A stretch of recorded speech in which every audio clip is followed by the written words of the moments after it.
اس وقت کوئی ایسا مسئلہ نہیں تھا جس پر الیکشن نہ ہو سکے. جھوٹی رپورٹیں لی انہوں نے، حالانکہ محکمہ موسمیات نے بتا دیا تھا کہ 27، 28، 26 تاریخ کو بارشیں نہیں ہیں، لیکن پھر بھی انہوں نے اپنے نوٹیفیکیشن میں یہ کہا کہ بارشوں، محکمہ موسمیات سے بھی ہم نے پوچھا، انہوں نے کہا کہ موسم کے حالات صحیح نہیں ہیں. اسی طرح مختلف ادارے، بھائی ایک مسئلہ اندرون سندھ میں ہے اور ہے، ہم مانتے ہیں، ہم ہی تو کام کر رہے ہیں، حکومت تو وہ بھی کچھ نہیں کر رہی. 15-20 دن بلکہ 1 مہینے سے وہاں پر یہ پرابلم موجود تھی، تو نہ میڈیا پہ آ رہا تھا، نہ حکومت کچھ کر رہی تھی. اس وقت بھی ہم ریلیف کا کام کر رہے تھے، اس وقت بھی سراج الحق وزٹ کر رہے تھے، اس وقت بھی جماعت اسلامی اور الخدمت کام کر رہی تھی. لیکن اچانک سے جب الیکشن سر پہ آ گیا اور سپریم کورٹ نے بھی کہہ دیا کہ الیکشن کراؤ، تو انہوں نے جو ہے وہ فلڈ کو بہانہ بنا کر کراچی کا الیکشن جو ہے وہ ملتوی کیا ہے، جو کسی بھی صورت میں قابل قبول نہیں ہے. ہم نے پٹیشن فائل کی ہوئی ہے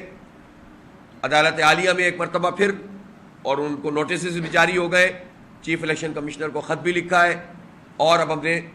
محترم چیف جسٹس صاحب، جنہوں نے ابھی پچھلے دنوں فیصلہ کیا تھا کہ الیکشن ہونے چاہیے، چیف جسٹس صاحب کی خدمت میں نے خط بھی لکھا ہے، اور اس کو آج ہم میڈیا کو جاری بھی کریں گے، کہ جس میں ان سے درخواست کی گئی ہے کہ آپ کے فیصلے کے مطابق انہوں نے کراچی میں الیکشن نہیں کروائے، اور کراچی میں ایسی کوئی صورتحال نہیں ہے جس میں الیکشن نہ کرائے جائیں. اور اس وقت کراچی پوری طرح سفر